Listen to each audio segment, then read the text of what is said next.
Hi hello నమస్తే welcome to our channel. నేను మీ చార్మి.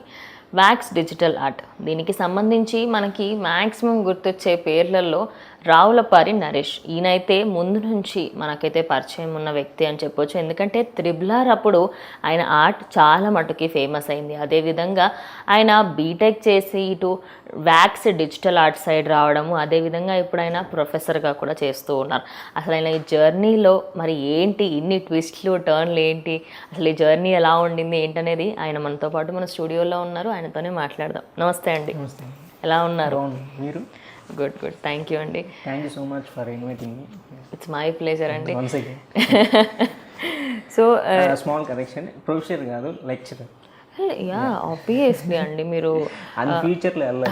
ఫ్యూచర్లో మీరు ప్రొఫెసర్ ఖచ్చితంగా అవుతారన్న నమ్మకం అయితే నాకు ఉంది. ప్రజెంట్ యాక్చువల్లీ నేను వ్యాక్స్ డిజిటల్ ఆర్ట్ గురించి, మీరు అందులో అందరికీ తెలిసిన వ్యక్తి అని చెప్పొచ్చు.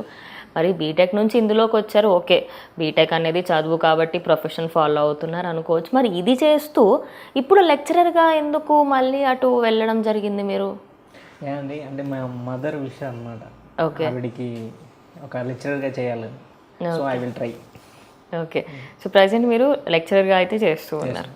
మరి ఇప్పుడు అంటే రెండు ప్రొఫెషన్స్ని ఒకేసారి మెయింటైన్ చేయడం అనేది నిజంగానే చాలా మట్టు కష్టం అని చెప్పొచ్చు. ఇప్పుడు మీరు చదువుకొని అటు స్టూడెంట్స్కి ఎక్స్ప్లెయిన్ చేయాలి, అదేవిధంగా ఇటు ఏమైనా ఆర్ట్కి సంబంధించింది వచ్చినా వాటికి కూడా టైం కేటాయించాలి.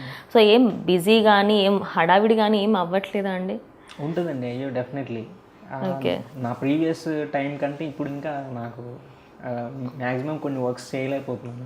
Okay, art works, but team manage చేస్తూ ఉన్నాను అనమాట. ఓకే, సో మీరు తనిఖీల బర్నీని కలవడం జరిగింది. ఆయన అసలు ఒక సాంగ్కి సంబంధించి ఆ సాంగ్ రిలీజ్ అయిపోయిన తర్వాత మీరు కూడా దానికి సంబంధించి హరహర మహాదేవ్ అని ఆయనకి ఒక డిజిటల్ ఆర్ట్ని ప్రజెంట్ చేశారు. మరి అప్పుడు ఆయనతో మాట్లాడిన అనుబంధం, ఆయనతోని ఉన్న ఆ కొద్ది క్షణాలు ఎలా ఫీల్ అయ్యారు? అయ్యో, ఇట్స్ వెరీ మెమొరబుల్ అండి. లైఫ్ ఒక మెమొరబుల్ పాయింట్ అనమాట. ఓకే, ఎట్లా అంటే ఒక వేరే ఒకేషన్ కోసం చేస్తున్నాం, బట్ ఆ సాంగ్ అనేది అది కొన్ని అనివార్య కారణాల వల్ల వాళ్ళకి వెళ్ళకుండా అది మేము పర్సనల్గా టేక్ ఓవర్ చేసాం. ఓకే, చేశాక ఇంకా వన్స్ అంతా రెడీ అయిపోయాక, పిక్చరైజేషన్ అయ్యి అంతా రెడీ అయ్యాక ఇంకా లాంచ్ చేద్దాం అన్న పాయింట్లో మా లిరిక్ రైటర్ ఉన్నారు, రాంబాబు ఘోషాల గారు అని. సమ్ టాలీవుడ్ మూవీస్కి కూడా ఆయన లిరిక్ రాశారనమాట. ఓకే, ఆయన సజెస్ట్ చేశారు, ఓకే, బన్నీ గారు అయితే బాగుంటుంది అని. సో మేము తీసుకెళ్ళి ఆయనకి లాంచ్ చేయడం జరిగింది అనమాట. సో అంటే మీరు దాని కింద ఆ పోస్ట్ నేను చూశాను, దాని కింద గురువు గారు అని మెన్షన్ చేశారు. అంటే ఆయన అంటే మీకు ఏమన్నా అభిమానం ఉందా? గురువు గారు అని పెట్టడానికి గల కారణాలు ఏంటో తెలుసుకోవచ్చా? డెఫినెట్లీ అండి, నాకు లార్డ్ శివ బాగా నమ్ముతాను, నేను బాగా నమ్ముతాను. సో ఆ పాయింట్ ఆఫ్ వ్యూలో నాకు ఆయన గురువే కదా. ఓకే, ఆయన కూడా ఎప్పుడు కూడా చేస్తూ ఉంటారు కదా, ఉన్న శివాయ అని అంటూనే ఉంటారు. సో సినీ ఇండస్ట్రీకి సంబంధించి కూడా మీరు ఎంతోమందిని, అంటే మనం ఒక ఆర్టిస్ట్ని ఎప్పుడైనా ఒక హీరోయిన్ అంటే హీరోయిన్గానే చూస్తాం, కానీ మీరు అలా కాకుండా ఎగ్జాంపుల్ నేహా శెట్టిని మనము అసలు ఆ అమ్మాయి చాలా ట్రెండింగ్గా కొంచెం బోల్డ్గా ఉంటుంది, తనని మీరు మీరాబాయి లాగా, అదేవిధంగా రీసెంట్గానే సీనియర్ ఎన్టీఆర్ గారిది ఫోటో కూడా దాన్ని మొత్తం వెంకటేశ్వర స్వామి విధంగా అది ఎడిట్ చేయడం జరిగింది. అసలు మీకు ఒక నార్మల్ హీరో హీరోయిన్ని సింపుల్గా కాకుండా గాడ్ పర్స్పెక్టివ్లో, ఒక భక్తుని పర్స్పెక్టివ్లో అలా ఎలా క్రియేట్ చేస్తున్నారు అసలు మీరు? అంటే దీనికి ఒక పర్టికులర్ రీజన్ ఉందండి. ఓకే, అంటే చాలామంది అడుగుతుంటారు వై అంటే మనం ఒక బోల్డ్ కంటెంట్ని అనేది దాన్ని మనం మన చూసే వ్యూలో ఉంటుంది అన్నమాట. సో ఒక్కొక్కరు ఒక్కో విధంగా చూస్తారు దాన్ని కూడా. మనం అది కూడా ఒక పార్ట్ ఆఫ్ డెవోషన్ కదా. ఓకే, మనం ఇప్పుడు టెంపుల్కి వెళ్తామండి, టెంపుల్లో లైక్ మీరు గోపురం చూస్తే మీకు లైఫ్ అనేది అంతా ఉంటుంది దాంట్లో, ఎట్లా ఈ లైఫ్ సైకిల్ అనేది ఉంటుంది, ఇది ఎంత ఉంటుంది. సో దాన్ని మనం ఎప్పుడు కూడా ఒక బోల్డ్ థింగ్లో ఆలోచించకూడదు కదా, అది ఒక దైవత్వం. సో ఆ సైకిల్ ఉంటేనే కదా మనకి ఈ జనరేషన్స్ కానీ లైఫ్ అనేది వస్తుంది. సో మనం ఎందుకు ఇది ఆ యాంగిల్లో చూడాలి, మనం మంచి యాంగిల్లో దాన్ని ఆ బోల్డ్ అనే దాన్ని డివోషనల్ చూడడం అనే పాయింట్ ఆఫ్ వ్యూలో నేను ఇట్లా స్టార్ట్ చేశాను అన్నమాట. ఓకే, సో మరి ఇటు నిధి అగర్వాల్ కూడా తనకి సంబంధించి ఇటు ఇస్మార్ట్ శంకర్తోని ఎక్కువగా పాపులారిటీ సంపాదించింది. తనని కూడా సాగర కన్య లెవెల్లో మీరు ఎడిట్ చేయడం జరిగింది. నేను యాక్చువల్లీ మీకు దాని గురించి నేను అడుగుదామని ఎప్పుడో మెసేజ్లో కూడా అడుగుదాం అనుకున్నా. తన లుక్ యాక్చువల్లీ నాకు బయట కంటే యాక్చువల్లీ మీరు చేసిన ఆర్ట్లో తను ఇంకా అందంగా కనిపిస్తుంది. సో అసలు అట్లా జలకన్యలాగా అలా ఎలా క్రియేట్ చేయాలనిపించింది? ఏమైనా థాట్ ఉండేనా మైండ్లో? అండి అంటే లైక్ నా ప్రీవియస్ డేస్లో నేను అసిస్టెంట్ డైరెక్టర్గా అలాగా కొన్ని లైక్ ఇలాంటి థాట్స్ రావాలంటే సమ్ రైటింగ్ స్కిల్స్ ఉండాలి. లైక్ బుక్స్ ఒకటి మనకు ఒక ఇంట్రెస్టింగ్ ఫ్యాక్టర్ ఉంటేనే అలాంటివి వస్తాయి అన్నమాట. సో నాకు అలా అనిపించింది, లైక్ ఏదైనా ఇలాగా చేద్దాము యూనిక్గా. బట్ ఆ థీమ్లో ఎవరైనా కొత్త డైరెక్టర్స్కి డిఫరెంట్ స్టోరీస్ కనుక రాసుకుంటే అంటే లైక్ ఒక్కటి క్లిక్ అయితే చాలండి ఒక స్టోరీ రాయడానికి. ఆ బ్లింక్ అనేది ఎవరికైనా అవుతుంది కదా, మన ఆర్ట్ చూసైనా లైక్ ఆ లైన్లో ఏదైనా ఒక స్టోరీ రాసుకోవచ్చు, చెప్పలేము. మరి ఇప్పుడు అంటే నిధి అగర్వాల్ దానికి సంబంధించి నిజంగానే మీరు అన్నట్టు ఎవరైనా డైరెక్టర్స్కి కొంచెం వింటేజ్ టైప్లో కావాలనుకుంటే దే కెన్.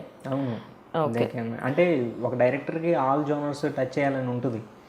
సో అందరూ రెగ్యులర్ జోనర్స్ టచ్ చేస్తారు, కానీ డివోషనల్ జోనర్ టచ్ చేయడం చాలా కష్టం. అవును, దాన్ని హ్యాండిల్ చేయడం కష్టం. నిజంగానే ఒక విధంగా అటు కాంట్రవర్సీ అవ్వద్దు, ఇటు జనాలు హర్ట్ అవ్వద్దు. బికాజ్ మైథాలజీ అనేది వాస్ట్ సబ్జెక్ట్. అది రిలీజన్కి సంబంధించి కాకుండా ఏ ఒక మతం వాళ్ళైనా కూడా కొంచెం ఏదో ఒక పాయింట్లో హర్ట్ అవ్వకుండా దాన్ని అంత పర్ఫెక్ట్గా తీయాలి. మరి రీసెంట్గా కల్కి 2898 మూవీ వచ్చింది, చూసారా? అవును, చూసాను. ఓకే, మరి మీరు RRRకి ముందు ఎప్పుడైతే మనకి టీజర్ ఇవన్నీ ట్రైలర్ రిలీజ్ అయినప్పుడు ఆ రాజమౌళి ముందుండి ఇటు ఎన్టీఆర్ ఇటు రామ్ చరణ్ చిన్న పిల్లల్లాగా ముందుకు తీసుకెళ్ళి, మరి కల్కి 2898 AD పైన మీరు అంటే కర్ణుడు ప్రభాస్గా, అదేవిధంగా అర్జునుడి లాగానేమో విజయ్ దేవరకొండ చేయడం జరిగింది, అటు ఉత్తర లాగానేమో మనకి అటు కొంతమంది హీరోయిన్స్ మాల్విక వాళ్ళందరూ ఉన్నారు. మరి మీరు ఎందుకు కల్కి 2898 అసలు టచ్ చేయలేదు ఆర్ట్లో? అండి కల్కి అనే కాదు, సమ్ ప్రభాస్ గారిది ప్రీవియస్ మూవీ రామాయణ ఆది పురుషుది కూడా మీరు ఎక్కువగా అసలు రియాక్ట్ అవ్వలేదు. లైక్ మనం అంటే కొన్ని ఇప్పుడు పెద్దలు చెప్పేవి లైక్ చాగంటి గారు, గరికపాటి గారు వీళ్ళు చెప్పేవి మనం ఇప్పుడున్న జనరేషన్ చూస్తూ ఉంటాం కదా. సో మనకి పూర్తి స్టోరీ తెలియదు. లైక్ పూర్తి స్టోరీ తెలియకుండా మనం ఇదే అని చెప్పడానికి మనకి అది మనం కరెక్ట్ కాదు కదా. సో ఆ స్టోరీ తెలిసి ఇప్పుడు ఆ RRR ఉందనుకోండి, RRR ఆయన ఫస్టే చెప్పారు లైక్ ఇది ఒక నేను క్రియేట్ చేసిన స్టోరీ, ఇది ఎక్కడ లేదు అనేసి. సో అలాంటి మనం దాని మీద ఏమైనా సాహసాలు చేసినా ప్రాబ్లం లేదు ఎవరికి. సో డివోషనల్ అంటే కొంచెం జాగ్రత్తగా ఉంటారు కదా. ఇప్పుడు వాళ్ళు చూపించేది వాళ్ళు ఎంతవరకు దాన్ని ఎంక్వైరీ చేసి ఆ స్టోరీ లైన్ నిజంగా రాసి, అంటే మన పురాణాలు ఉన్నాయి వాళ్ళు కూడా అక్యురేట్గా చేస్తారు, యాక్యురేట్గా అన్నీ ఉంటాయి కదా కమర్షియల్ ఆస్పెక్ట్స్ అన్నీ. సో మనం అలాంటి టచ్ అయిపోతేనే బెస్ట్. ఓకే, మరి ఇటు సినిమా రంగానికి సంబంధించి లేకపోతే ఇటు మీ ఫ్యాన్స్ అనుకోవచ్చు, లేకపోతే ఎవరైనా సరే మీ ఆర్ట్ని ఇష్టపడే వాళ్ళు, అది చిన్న వాళ్ళైనా సరే పెద్ద ఆర్టిస్టులు కూడా మీ ఆర్ట్ని చాలా ఇష్టపడుతున్నారు. ఈ మధ్యకాలంలో అయితే చాలామంది సింగర్స్కి మీరు వెళ్ళి ఇవ్వడం జరిగింది, ఆర్టిస్టులకు కూడా వెళ్ళి ఇవ్వడం జరిగింది. మరి మీ బెస్ట్ మెమొరల్ గిఫ్ట్ అంటే లేకపోతే అవార్డ్ అయినా అనుకోవచ్చు, ఏదైనా ఒక మెమరబుల్ మూమెంట్ ఉందా అండి మీకు ఇప్పటి వరకు? మూమెంట్ అంటే ఇంకా బర్నీ గారిది అండి. ఓకే, అవార్డ్ లాగా అవార్డ్ లాగానే కన్సిడర్ చేశాను. ఒక నాకు ఆ రోజు లాంచ్ చేసిన రోజు అదంతా చూసేసి ఆయన ఒక మాల ఇచ్చారనమాట. ఓకే, లైక్ కాశీ నుంచి జపమాల ఉంటుంది. సో అది నాకు ఫస్ట్ అవార్డు. ఓకే, తనికెళ్ళ బర్నీ గారు నాకు ఇచ్చాక ఇంకా మా టీం అందరికి కూడా ఇచ్చారు ఆయన. ఓకే, అది మీ బిగ్గెస్ట్ అవార్డ్ అచీవ్మెంట్. ఓకే, అంతే కదండి. ఆల్వేస్ మనం ఏం చేసినా ఒక అది చూడడానికి బాగుండాలి, ఒక అందంగా ఉండాలి. అదేవిధంగా మీరు ఇప్పుడు ఆర్ట్కి సంబంధించి కూడా నేను కొన్ని చూశాను, అంటే అది చాలా ఎమోషనల్గా ఉన్నాయి అని చెప్పేసి మీ స్టోరీస్ ఎక్కువ నేను ఫాలో అవుతూ ఉంటాను. కొంతమందికి వాళ్ళ ఫాదర్ కానీ మదర్ కానీ ఎక్స్పైర్ అయిపోయినా ఈ మధ్య కాలంలో కొంచెం అట్లా స్టాచ్యూస్ లాగా క్రియేట్ చేసి అది ఎంత ఇచ్చినప్పటికీ కూడా ఫోటో అనేది మనకు ఒక మెమొరీ లాగా ఉండిపోతుంది. మీరు అందులో మధ్యలో వాళ్ళ ఫాదర్ని మదర్ని యాడ్ చేసి అదేవిధంగా వాళ్ళ పిల్లల ఫోటోని ఫుల్ ఫ్లెజ్డ్ ఒక ఫ్యామిలీ ఫోటో లాగా క్రియేట్ చేశారు. అలాంటి ఎమోషనల్ ఇన్సిడెంట్స్ మీకేమైనా రీసెంట్గా ఏమైనా జరిగాయండి? మళ్ళీ అవి రీసెంట్ కాదండి, రెగ్యులర్గా జరుగుతూనే ఉంటాయి. సో వాళ్ళ హ్యాపీనెస్ ఎలా ఉంటుంది? ఇట్స్ వెరీ హ్యాపీ అండి. అంటే లైక్ గాడ్ నాకు ఈ ఈ పర్టికులర్ ఇది ఇచ్చినందుకు ఐఎమ్ వెరీ బ్లెస్డ్ కదా. ఓకే. సో అలాంటి వాళ్ళ కోసం ఒక ఎమోషనల్గా నేను క్రియేట్ చేయడం, వాళ్ళు కూడా హ్యాపీగా ఫీల్ అవ్వడం అలా జరుగుతుంది కదా.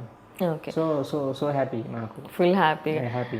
అంటే ఇప్పుడు అఫీషియల్గా చాలా మట్టుకు ఏంటంటే ఏదన్నా ఆర్ట్కి సంబంధించింది పర్చేస్ చేయాలన్నా చాలామంది ఏంటంటే కాస్ట్లీ అనే ఒక పాయింట్ ఆఫ్ వ్యూలోనే ఉంటారు. సో మీరు ప్రైస్ రివీల్ చేయాలనుకుంటున్నారు అంటే సపోజ్ నా పిక్చర్ ఏదన్నా ఒకటి ఉందనుకోండి, దీనికి ఇంత కాస్ట్ అవుతుంది అనేది ఎట్లా కన్సిడర్ చేయొచ్చు? ఒక ఎగ్జాంపుల్, ఒక ప్రైస్ చెప్పండి మా వ్యూవర్స్, సో దట్ అరే ఈ తక్కువ ప్రైస్ మేము బడ్జెట్ పెట్టగలుగుతాం అనుకునే విధంగా. డెఫినెట్లీ అండి. అంటే ఒకటండి, ఇప్పుడు ఎవ్రీ ప్రొఫెషన్కి ఇప్పుడు మనం సర్వే అవ్వాలంటే మనీ కావాలి కదా. అవును. మనం ఏది అండ్ మోరోల్లీ మీరు చాలా కష్టమైన పని, డబుల్ పని చేయాలి, పని ఉంటుంది. అది కాక టీం ఉంటారు, దాని మీద చాలా మంది మేము సర్వే అవుతూ ఉంటాం. సో మనం ఏదైనా ఒకటి ఈజీగా ఇవ్వటం కరెక్ట్ కాదు. సో దానికి పర్టికులర్గా అందరూ బేర్ చేసే విధంగా మనం మనీ ఉండాలి, ఉంటేనే కదా దానికి బాగుంటుంది. సో మేము స్టార్టింగ్ అయితే ఆల్మోస్ట్ నేను 2 నుంచి 3 years నుంచి కూడా మేము 1000 నుంచే స్టార్ట్ చేసాము. ఇప్పటికి ఇంకా పెంచలేదు. ఓకే. 1000 నుంచే ఉంది. అది స్టేబుల్ అండి, అది ఏ రోజు పెరగదు. ఓకే. ఇంకా సర్కమ్స్టాన్సెస్ పెరుగుతూ ఉండే కొంది, కాలం మారే కొంది ఇంక్రీజ్ అవ్వడమే. Okay sir. మరి ఇప్పుడు ఆర్ట్కి సంబంధించి మనకి చాలామంది ఏంటంటే ఇటు వ్యాక్స్ డిజిటల్ ఆర్ట్ అనేది కొత్త కాన్సెప్ట్ లాగా అనిపిస్తుంది. ఇది యానిమీకి డిఫరెంట్గా ఉంది అనుకోవాలా, లేకపోతే ఆబ్వియస్లీ చూడడానికి మనం ఒక క్యూట్ లిటిల్ పప్పీస్ లాగా కనిపిస్తూ ఉంటాం, మంచి ఫేస్ విత్ నీట్ ఫీచర్స్తోని కనిపిస్తూ ఉంటాం. మరి ఇలాంటి ఆర్ట్కి సంబంధించి ఎవరైనా నేర్చుకోవాలి అనుకుంటే మీ అభిప్రాయం ఏంటి? నేర్చుకోవచ్చా? ఇందులో ఫ్యూచర్ ఉంటుంది అనుకుంటున్నారా? And definitely. బట్ నేర్చుకున్నా కానీ నా సజెషన్ ఏంటంటే అంటే లైక్ ఇప్పుడు నా ప్రజెంట్ నా సిచ్యువేషన్ చూసుకొని కంపల్సరీగా ఏదో ఒక పర్టికులర్ రెగ్యులర్ ఇన్కమ్ ఆల్టర్నేట్ పెట్టుకొని ప్యాషన్కి వెళ్ళమని నేను సజెస్ట్ చేస్తాను. ఓకే. దీని మీదే కాకుండా. ఓకే. అంటే ఇప్పుడు వచ్చే జనరేషన్ వాళ్ళకి కూడా అటు ఆర్ట్స్ పైన కానివ్వండి, లేకపోతే గ్రాఫిక్స్ పైన కానివ్వండి, యానిమే పైన కానివ్వండి, ఇలా చెప్పుకుంటూ పోతే వీటిపైన ఇంట్రెస్ట్ ఎక్కువగా వస్తుంది. మరి మీరు ఇప్పుడు సినిమాస్లలో కూడా యానిమేని ఎక్కువగా ఇంక్లూడ్ చేస్తూ ఉన్నారు. ఎగ్జాంపుల్ మనం కార్తికేయ 2 మూవీ యానిమే లాగా తీసుకోలేం, బట్ అదొక విధంగా మినీ కార్టూన్ టైప్లో చూపించి అందులో కృష్ణుడి రూపానికి సంబంధించి ఆయన వ్యక్తిగత జీవితంలో ఆయన పడ్డ కష్టాలని ఒక యానిమే రూపంలో చూపించారు. అదేవిధంగా కల్కి 2898 స్టార్టింగ్లో చిన్నగా మనకి కనిపిస్తూ ఉంటుంది, అదొక విధంగా మినీ ఏదో గ్రాఫిక్ ఆర్ట్ లాగానే ఉంటుంది. మరి ఇప్పుడు మీరు ఏమైనా సినిమాస్కి కానీ వెబ్ సిరీస్కి కానీ ఏమైనా చేస్తూ ఉన్నారా అండి ప్రజెంట్? అంటే వెబ్ సిరీస్కి ఒక దానికి చేస్తూ ఉన్నాం. ఓకే. లైక్ వాళ్ళు వెబ్ సిరీస్ చేస్తున్నారు, బట్ ఆ బ్యాకప్ స్టోరీని వాళ్ళు యానిమీలో చూపించాలని. ఓకే. సో అది వాళ్ళకి చేస్తున్నాం అనమాట. ఒక వెబ్ సిరీస్ చేస్తున్నాం అండ్ ఒక మూవీ ఏదైనా ఒకటి అది రన్నింగ్లో ఉంది. ఓకే. లైక్ మన మీ డైరెక్టర్ ఉన్నారు కదా సందీప్ అని, ఆ బ్రదర్, మూవీ సుహాస్ గారిది తీశారు, నేషనల్ అవార్డు వచ్చింది చూడండి, కలర్ ఫోటో. లైక్ ఆ బ్రదర్ అడుగున్నారు, బట్ అది వన్స్ కన్ఫర్మ్ అయితే we are move on that. Okay. ఇంకొక భారీ బడ్జెట్ సినిమా కూడా మీరు యానిమే దానికి సంబంధించి చేయబోతున్నారు. ఓకే. అది కనుక ఓకే అయితే ఫస్ట్ మూవీ నాది. ఓకే. మనము మీ ఆర్ట్ని ఒకసారి మా ఎల్ఈడి పైన డిస్క్రైబ్ చేసి ఒకసారి చూద్దాము, అంటే మా వ్యూవర్స్కి కూడా తెలుస్తుంది ఇలాంటి ఆర్ట్ ఉంటుంది, మనం ఏది అడిగినా కూడా అంటే డిఫరెంట్ టైప్స్లో అడగొచ్చు అండ్ అదే విధంగా తీసుకోవచ్చు, కాబట్టి ఒకసారి చూద్దాం. అయితే ఇటు నరేష్ గారికి సంబంధించి నేను ఇందాక అడిగినట్టు ఇటు నేహా శెట్టిని ఆయన ఒక మీరాబాయ్ గెటప్లో అయితే ఆయన చేయడం జరిగింది. అసలు ఇది ఎవరు కూడా ఎక్స్పెక్ట్ చేయరు, నిజంగానే తను నార్మల్ క్యారెక్టర్ కంటే ఇలా ఇంకా బాగుంది అని చెప్పొచ్చు. సో మీరు ఈ ఆర్ట్ గురించి అండ్ అదేవిధంగా ఇందులో మీకు కొన్ని పిక్చర్స్ చూపిస్తాము, ఇది ఎంత డిఫరెంట్గా వాళ్ళు మన నార్మల్ లైఫ్లో మనం ఎలా అయితే సో నేను రామ్ చరణ్ పక్కన ఉండాలి అనుకుంటున్నా, లేకపోతే ఎన్టీఆర్ పక్కన నా ఫోటో ఉండాలనుకుంటున్నా అన్నా కూడా ఎగ్జాక్ట్గా క్రియేట్ చేయడము, అదేవిధంగా మీ ఫ్యామిలీ ఫొటోస్ అయినా సరే, మీ ఫ్రెండ్స్కి పెళ్ళి గిఫ్ట్ ఇవ్వాలనుకున్నా సరే నరేష్ గారిని కాంటాక్ట్ అవుతే ఖచ్చితంగా మీకు మీ ఫ్రెండ్స్ సర్ప్రైజ్ అయ్యే విధంగానే గిఫ్ట్స్ ఉంటాయి. సో చూద్దాం పెయింటింగ్స్ ఎలా ఉంటాయి ఏంటి అనేది. చెప్పండి చెల్లి. ఇది ఒక టైప్ ఆఫ్ ఆర్ట్ అండి. దీంట్లో మేము చేసే దాంట్లో 3 types ఉంటాయి అన్నమాట. ఓకే. వ్యాక్స్ డిజిటల్, సో ఇది నార్మల్గా మనకి వ్యాక్స్ కరికేచరీ అండ్ వ్యాక్స్ డాల్. ఇది వ్యాక్స్ డాల్ మోడల్. అంటే మీరు చూడండి ఈ ఫినిషింగ్ అనేది మీకు డాల్ ఫినిషింగ్ ఉంటుంది.